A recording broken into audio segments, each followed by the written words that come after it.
जरा एक तस्वीर की कल्पना करने की कोशिश कीजिए। एक बहुत बड़ा और खचाखच भरा हुआ स्टेडियम है। उस स्टेडियम के बाहर लगभग 10 से 20 लाख बच्चे कतार में खड़े हैं। मतलब ये वो बच्चे हैं जिनका अपना कोई घर नहीं है, कोई परिवार नहीं है। बिल्कुल, अनाथ बच्चे। हाँ, वे सब अंदर जाने का इंतजार कर रहे हैं। लेकिन परेशानी ये है कि उस स्टेडियम के अंदर जाने का जो रास्ता है ना, वो सिर्फ एक बहुत ही छोटी सी खिड़की है। और वो खिड़की बहुत संकरी है। बहुत संकरी, इतनी संकरी कि साल भर में वहां से सिर्फ कुछ हजार बच्चे ही अंदर जा पाते हैं।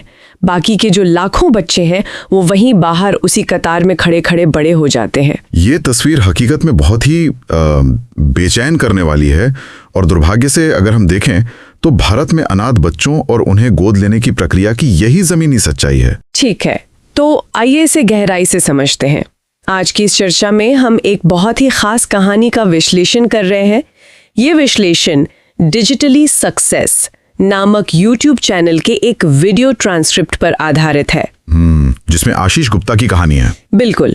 इस वीडियो में आशीष गुप्ता नाम के एक व्यक्ति ने अपना सफर साझा किया है और लखनऊ के मशहूर लुलु मॉल की चमक दमक के बीच आशीष और उनके साथ चल रहा उनका 13 साल का बेटा आरव, मतलब देखने में ये एक बहुत ही आम परिवार लगता है। हाँ, जैसे कोई भी पिता और बेटा हो। एकदम।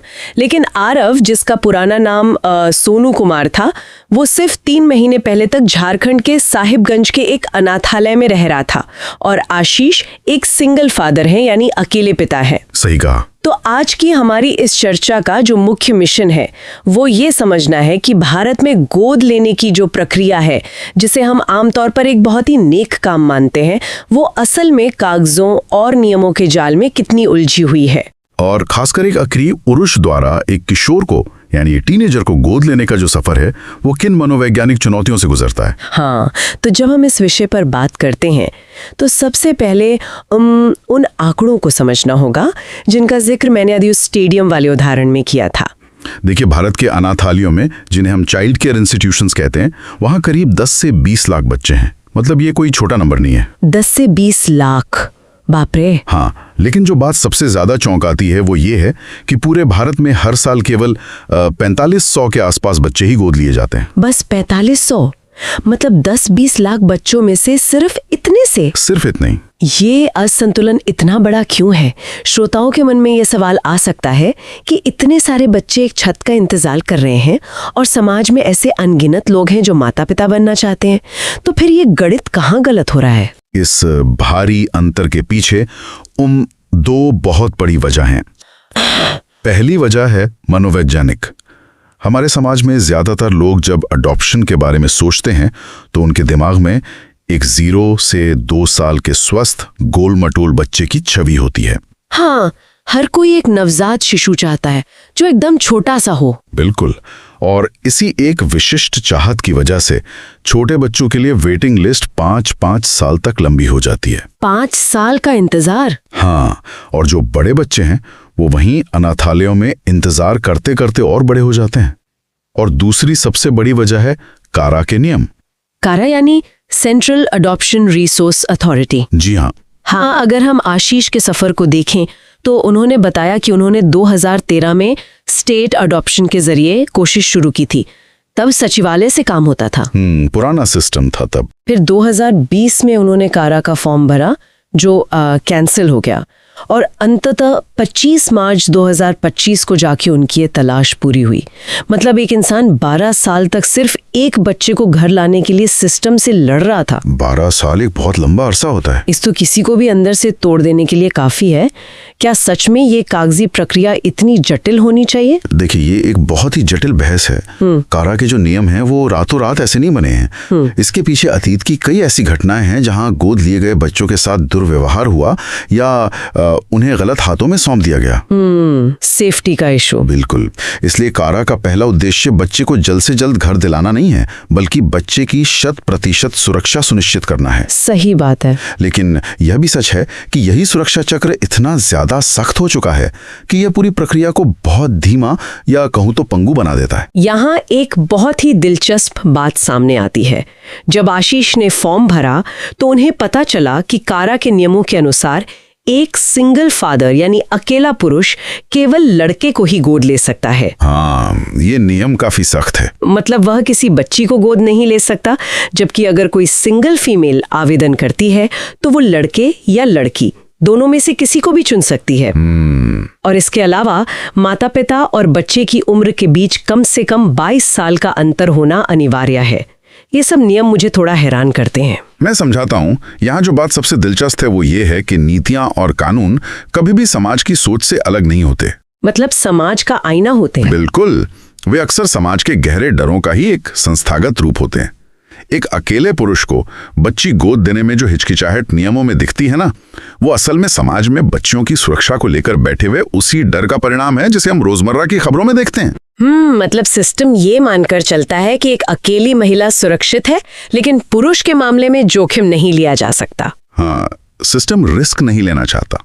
ये बात सच में सोचने पे मजबूर करती है कि हम पुरुषों को किस नजरिए से देखते हैं, और वो जो 22 साल के उम्र के अंतर वाला नियम है वो क्यों बनाया गया है? वो नियम इसलिए है ताकि माता पिता और बच्चे के बीच पीढ़ियों का यानी जनरेशन का एक स्पष्ट अंतर रहे। अच्छा। मान लीजिए कोई 30 साल का व्यक्ति किसी 15 साल के किशोर को गोद ले, उम्र में सिर्फ 15 साल का फासला है। हाँ, वो तो फिर दोस्तों की तरह हो जाएंगे। बिल्कुल, उनके बीच पिता पुत्र का रिश्ता कम और दोस्तों या भाइयों जैसा रिश्ता ज्यादा बन सकता है, जो आगे चलकर घर के अनुशासन और परिवार के स्ट्रक्चर को बिगाड़ सकता है। ये तो बहुत ही तार्किक बात है।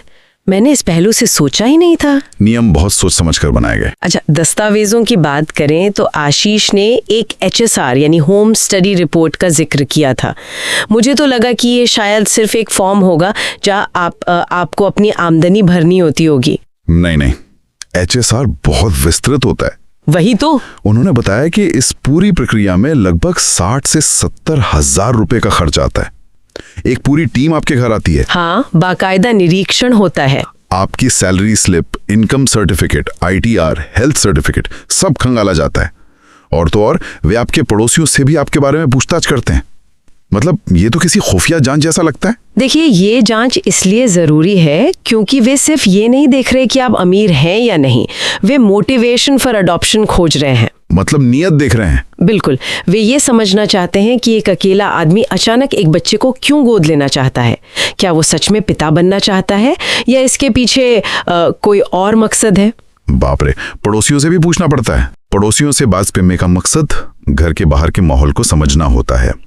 कारा ये सुनिश्चित करता है कि जिस अनाथालय से निकलकर बच्चा आ रहा है वो किसी ऐसी जगह ना पहुंच जाए जो उसके लिए भावनात्मक या शारीरिक रूप से असुरक्षित हो। चलिए कागजी बातों से थोड़ा आगे बढ़ते हैं। अगर छोटे बच्चों के लिए वेटिंग लिस्ट 5 साल की है और आशीष को 2020 में फॉर्म कैंसिल होने के बाद दोबारा शुरुआत करनी पड़ी, तो उन्हें इतनी जल्दी यानी 2025 में सफलता कैसे मिल गई? ये एक अच्छा सवाल है। क्या उन्होंने कोई अलग रास्ता अपनाया था? असल में आशीष ने उस 5 साल वाली लंबी लाइन में खड़े होने के बजाय कारा के एक विशेष प्रावधान का सहारा लिया। इसे इमीडिएट प्लेसमेंट कहते हैं। इमीडिएट प्लेसमेंट, ये क्या होता है? जब आप सामान्य प्रक्रिया में होते हैं तो 5 साल बाद आपको 3 बच्चों के प्रोफाइल दिखाए जाते हैं और आपको 48 घंटे के भीतर एक को रिजर्व करना होता है। लेकिन इमीडिएट प्लेसमेंट की लिस्ट उन बच्चों की होती है जिन्हें कोई गोद लेना नहीं चाहता। जिन्हें कोई गोद लेना नहीं चाहता मतलब कैसे बच्चे? इसमें आमतौर पर 12 से 17 साल की उम्र के बड़े किशोर बच्चे शामिल होते हैं, या फिर वे बच्चे जिन्हें कोई शारीरिक या मानसिक विकलांगता होती है। ओह अच्छा। चूंकि हमारा समाज केवल छोटे और स्वस्थ बच्चे चाहता है, इसलिए इन बड़े बच्चों की फाइलें बस पोर्टल पर धूल फांकती रहती हैं। इमीडिएट प्लेसमेंट ऐसे ही बच्चों को जल्द से जल्द घर दिलाने का एक प्रयास है। ये एक बहुत ही साहसिक कदम लगता है। आशीष ने बताया कि उन्होंने ये विकल्प इसलिए चुना क्योंकि वे उम्र के इस पड़ाव पर काफी अकेले पड़ गए थे। एक साथी की तलाश थी। हाँ, उन्हें लगा कि एक बड़ा बच्चा खुद को संभाल सकता है, स्कूल के लिए तैयार हो सकता है और घर के छोटे मोटे कामों में उनकी मदद भी कर सकता है।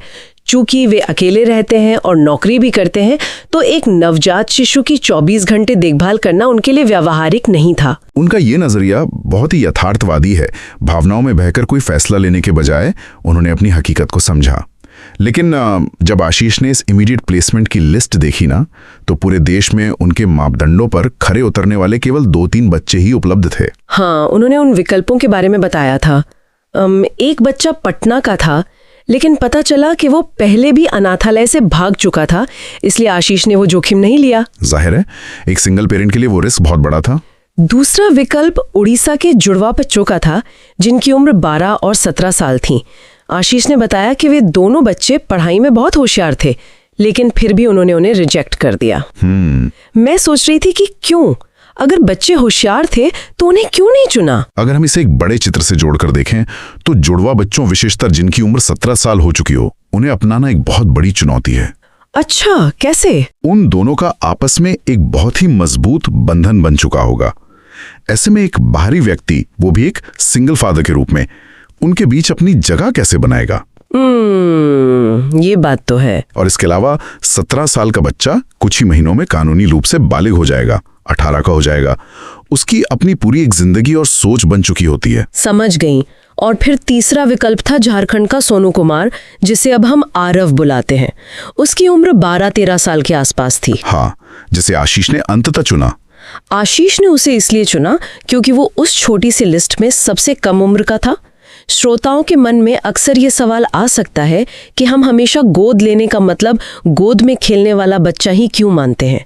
एक किशोर को चुनना इतना बड़ा और डरावना कदम क्यों माना जाता है?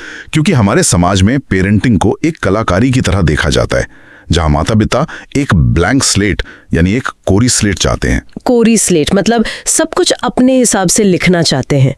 बिल्कुल, वे चाहते हैं कि बच्चा एकदम शुरुआत से उनके घर आए, उनकी भाषा बोलें, उनके धर्म और उनकी आदतों को अपनाएं।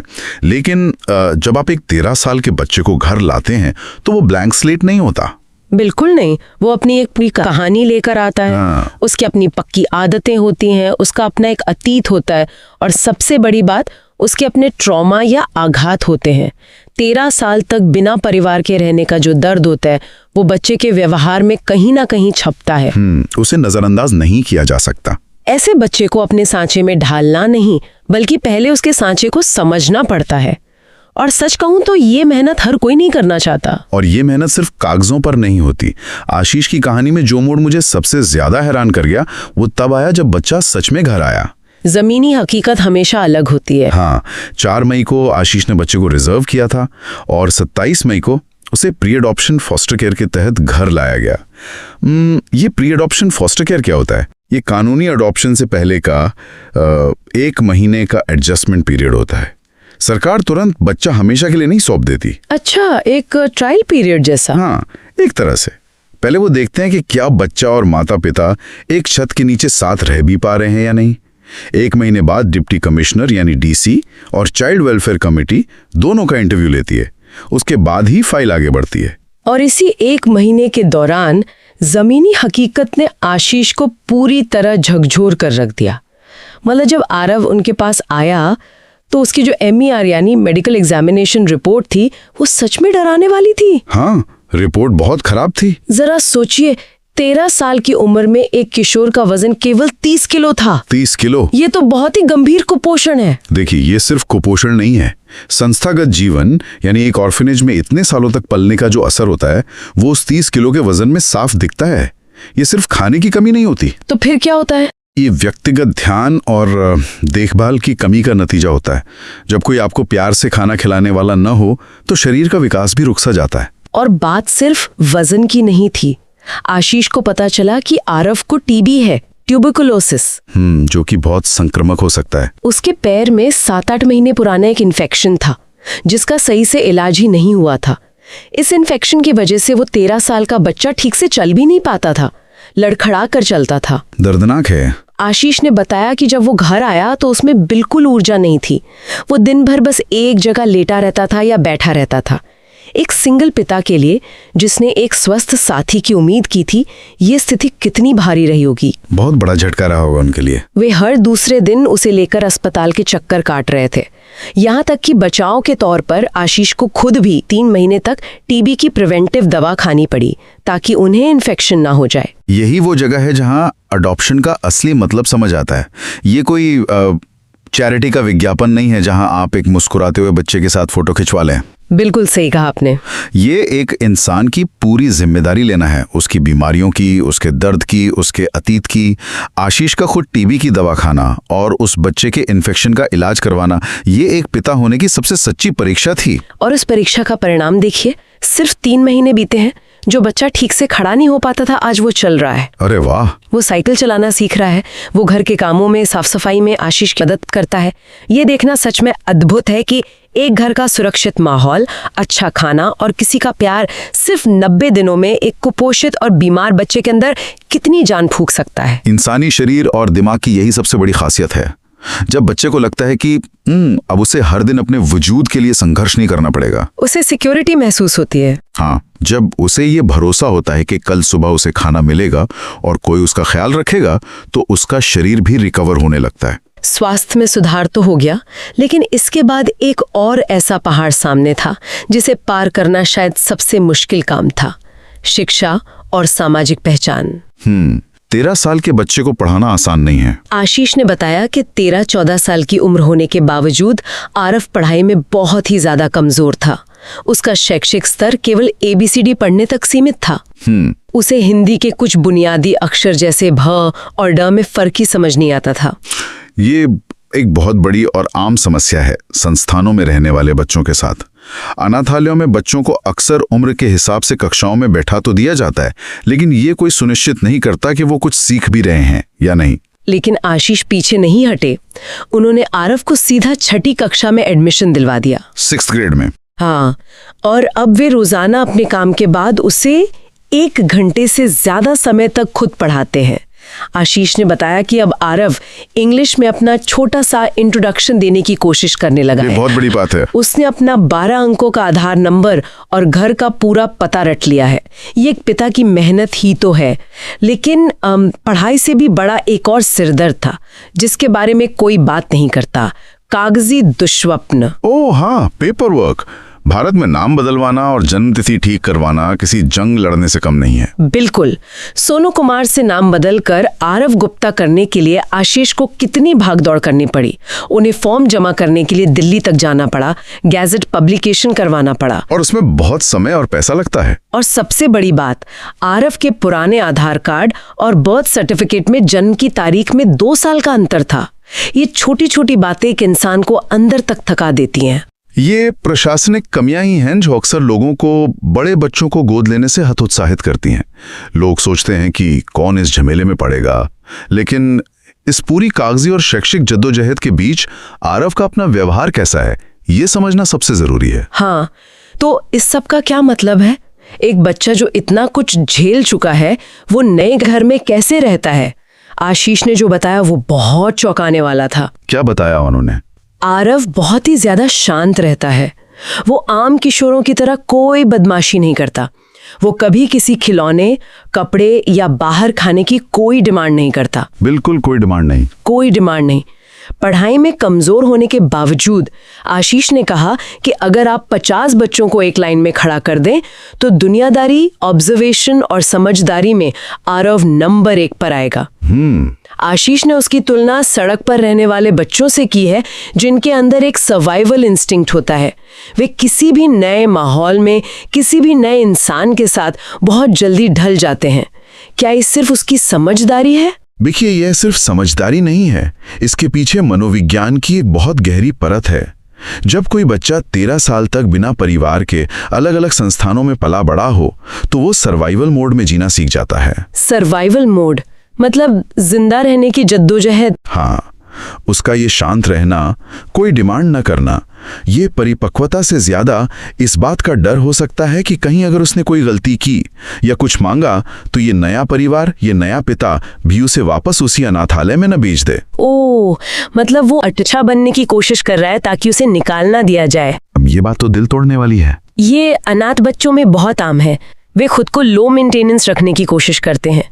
वो अपना दर्द या अपनी जरूरतें जल्दी जाहिर नहीं करते। वे हर वक्त अपने आसपास के माहौल को ऑब्जर्व करते रहते हैं कि सामने वाले को क्या पसंद है और क्या नहीं, ताकि वो उसके हिसाब से खुद को ढाल सके। यही उनकी दुनियादारी है। लेकिन एक 13 साल का बच्चा आखिर कब तक अपने भावनाओं को दबा सकता है? वो टीनेजर है।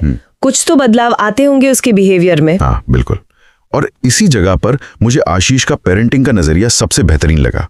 आशीष ने खुद स्वीकार किया कि आरव 80% समय उनके कंट्रोल में रहता है, लेकिन 20% समय ऐसा भी आता है जब वो टीनेज भटकाव का शिकार होता है। मतलब थोड़ी बहुत आनाकानी या विद्रोह। हाँ, आखिर उसने अनाथालय में तरह तरह के बच्चों के साथ समय बिताया है, कुछ गलत आदतें या बातें भी सीखी होंगी। आशीष इस बात पर कोई पर्दा नहीं डालते। ये अच्छी बात है कि वो इसे एक्सेप्ट कर रहे हैं। वे इस 20% भटकाव को एक सच्चाई की तरह स्वीकार करते हैं और बिना किसी मारपीट या अत्यधिक दबाव के उसे सही रास्ते पर लाने की कोशिश कर रहे हैं। वे एक यथार्थवादी पिता हैं। इस पूरी चर्चा को समेटते हुए हम साफ देख सकते हैं कि आशीष और आरव की ये कहानी महज एक बच्चे को घर लाने की कहानी नहीं है।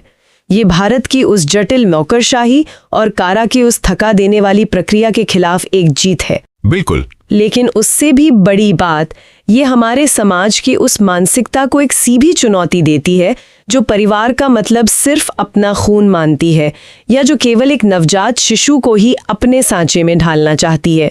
ज्ञान का असली मूल्य तभी है जब वो हमारे नजरिए को बदले। सही कहा। श्रोताओं को ये समझना होगा कि एक सिंगल पेरेंट होना और ऊपर से एक 13 साल के बीमार किशोर को अपनाना समाज के बनाए गए हर सुरक्षित सांचे को तोड़ना है। हाँ, ये इस बात का सबूत है कि रिश्ते नियति से नहीं बल्कि चुनाव से बनते हैं। जब दो अकेले लोग मिलते हैं, एक आशीष जिन्हें जीवन में एक साथी और एक मकसद की जरूरत थी, और एक आरव जिसे बस एक मौके, एक छत और थोड़े से प्यार की जरूरत थी, तो जिंदगी की सबसे खूबसूरत कहानियां जन्म लेती हैं। बिल्कुल। आज के इस गहन विश्लेषण के बाद, सब कुछ जानने और समझने के बाद, एक ऐसा गहरा सवाल हमारे सामने आकर खड़ा हो जाता है जिस पर हम सभी को सोचना चाहिए।